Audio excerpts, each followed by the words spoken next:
That's a good song. That'll waken them up. That's a song called Franz Buffalo, and it features Malcolm McLaren and Franz Ferdinand from an album called MASH. Do you like that? No, neither did didn't. Janet. Janet didn't like it. Did she either. not? No. I'd fussy old. Anyway, good morning. The number to ring if you want to contact this program. I'm down with the kids again today. It's important that I get down with the kids. I'm down with the kids again today. How's your false teeth? I have no false teeth. How's your wee tooth? I had a lot of trouble yesterday. How's your wee tooth today? How's your wee tooth today? I'm on a very intensive course of antibiotics. Good. No, I am. Are you? I don't know if I'm here or where I am. I'm dazed a little. So I want you to help me today. So what about your big molar? What's happening? My big molar is remaining where it is. Is it? I've been told that I can save it. Oh. You look a little swollen today. Your cheek looks a little swollen. You're only saying that because you want me to be swollen. I do, are you? But are you? I am not swollen. No. You look a little puffy on one side. Well, the time to worry is when I look puffy on the two sides. Anyway, good morning, everyone. The number nobody knows. Are you in pain? No, I'm not in pain. I'm drugged. I'm all right. What's she muttering now? Janet's on a call. So what did the dentist say to you? He said she's going to try and save my molar. Ah, It need not necessarily have to go. save the molar one. Save the molar.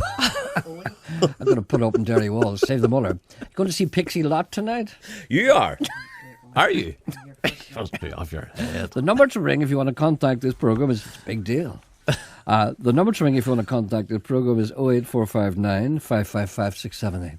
Email address. No, we're talking about the Peace One concert. Now, don't just dismiss this, Sean. I'm not. You're I'm more dismissing interested in your molar one. The Peace One concert is here in Derry, Stoke, London, Derry tonight. It's the first big concert over in our Eglinton space, and Pixie Lott will be there. No, it'll be great. I know it will. It will be great. The number to ring is 08459 555 678. The email address is gerry.anderson@bbc.co.uk, and the text messaging service is 81771. I'm an automatic pilot today. I don't know where I am. I need all the help I can get today. It's because of I don't know what it is.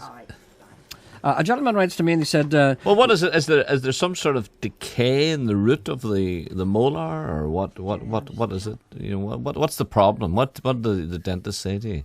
Dentist basically said your teeth are fine, but your gums will have to go. Right. Never heard that one.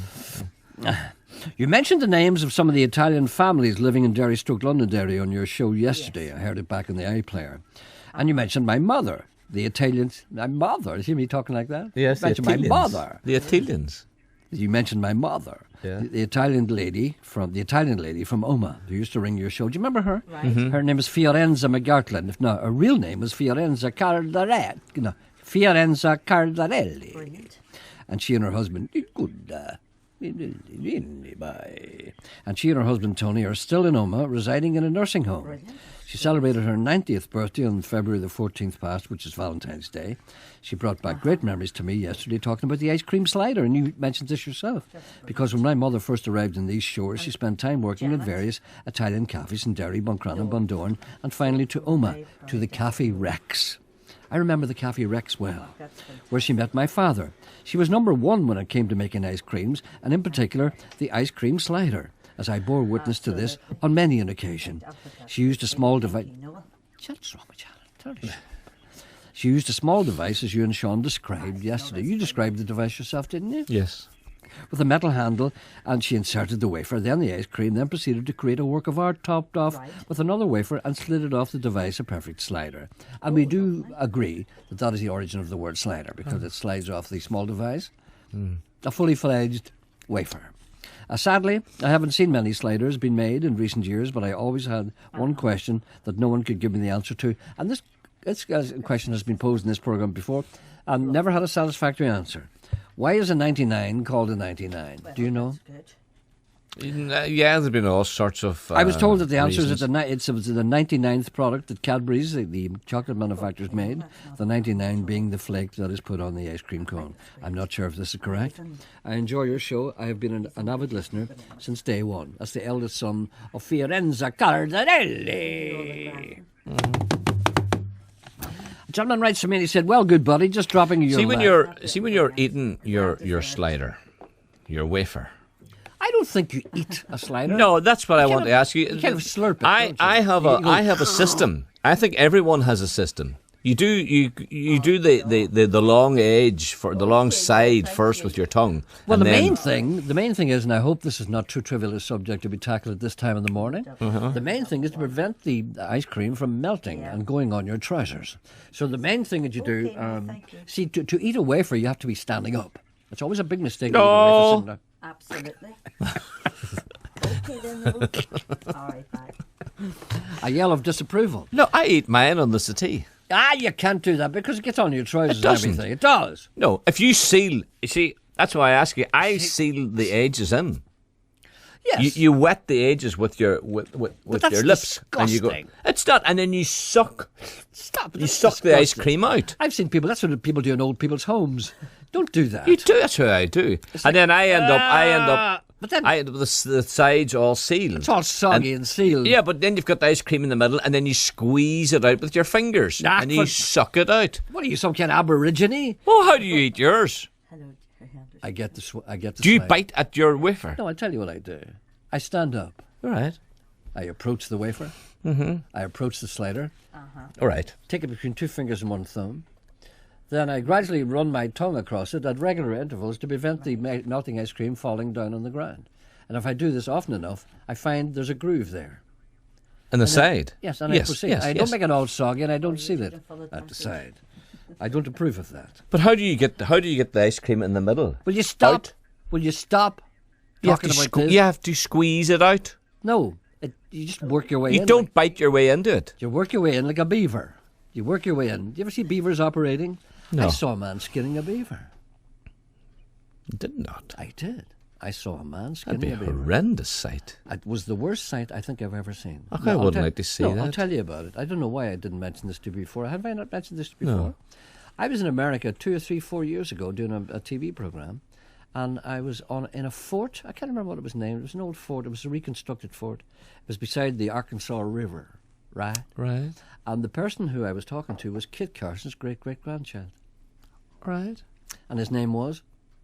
Kit Carson. That's right, believe it or not. And he was wearing buckskins and stuff. It was a bit of a tourist. And even if it wasn't Kit Carson, you would say it was Kit Carson. No, but wouldn't it was him. you? Yeah, but even if it wasn't. No, but even if you were Kit Carson's great-great-grandson and you weren't called Kit, you were called Billy Carson, you would call yourself Kit Carson, wouldn't you? Wouldn't you? Yeah.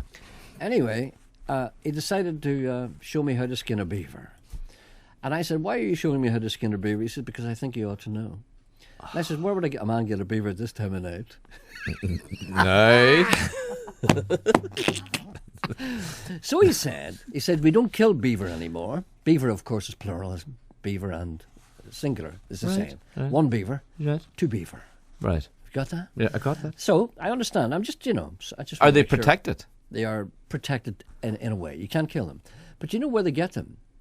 Well, what do? Do you take them prisoner? No. What do they do? No, roadkill.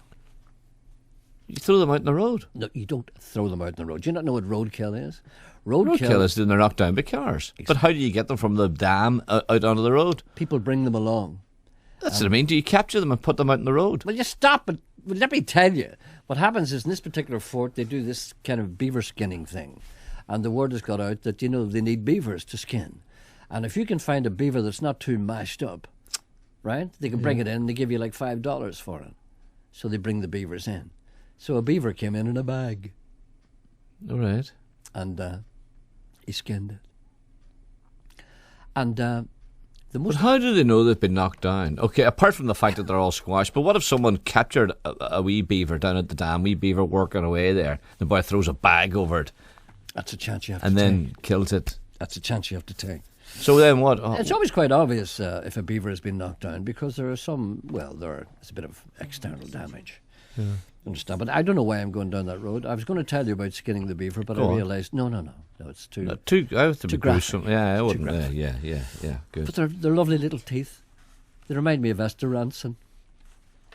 Well, good buddy, a gentleman writes to me, just dropping you a line to let you know that I have not shuffled off this mortal coil. That's Adam Breen. Do you remember Adam Breen? No, Adam Breen was the man who introduced you to the bull at the Balmoral show. Oh, that's right. Absolutely. Yeah, I is that Adam in Portsmouth? yes, I do believe it is. Is the optician? I don't know if he's an optician. Well, or what not. does it say in his headed notepaper? It says headed notepaper. It's an email. Right. Well, good buddy, just dropping you a line to let you know that I have not shuffled off this mortal coil. He Or- sleeps with the cows. Yes.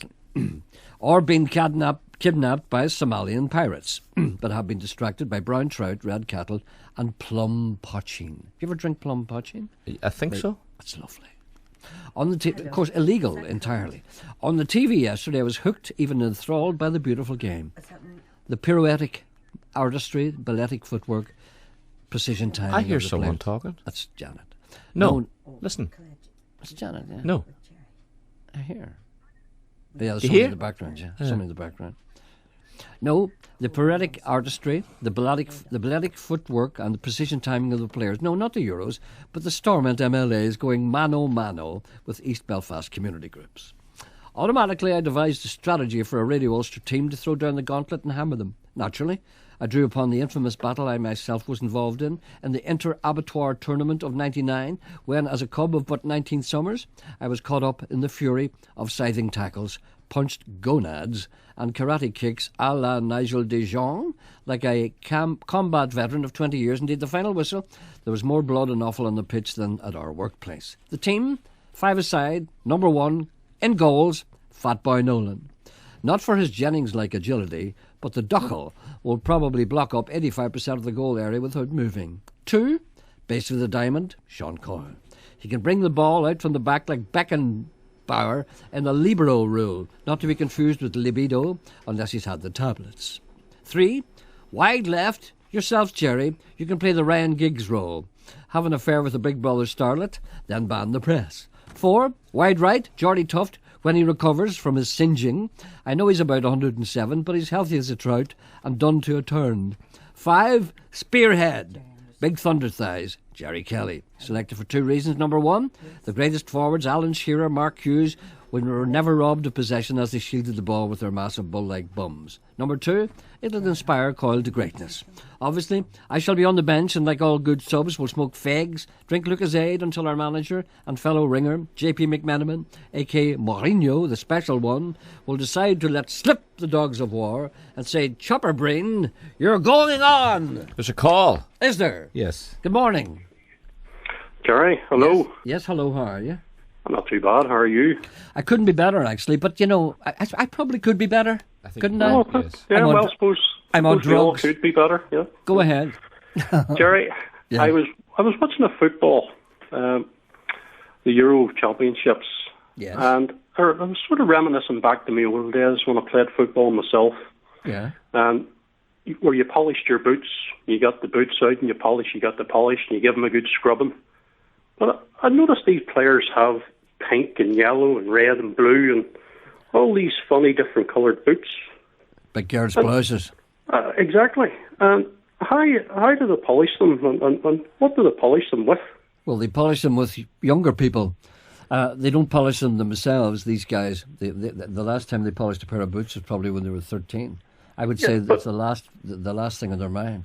They probably just clean them down, you know, and put some kind of lacquer or something on them. I don't know. It just seemed, you know, because I remember polishing my boots. You know, obviously I didn't have an apprentice to polish my boots, but I would say you're talking about a syndrome whereby people only wear one pair of boots once. For instance, I know for a fact, because I read in an article, and it was a reputable article, that David Beckham, do you know the trainers he wears in his everyday life? He only wears them. He only ever wears them once. well, He gets up in the morning, puts on a pair of trainers. That night, they're gone. unfortunately, we all don't have the type of money that the Beckhams have. But They all have that kind of money. but you know, young fellas playing in the park now don't have that sort of money, and you know, my son wants a pair of boots. What do you call this? How am I going to clean them? What do you call the stuff you used to put in your football boots? Dubbin? Dobbin. Dobbin. Is that not a horse out of Rent-A-Ghost? Dobbin. What was Dobbin? Dobbin was stuff you used to put in your boots. Was it to waterproof them or what? Yeah. John and I don't believe that David Beckham story. Of course you don't believe it because I said it.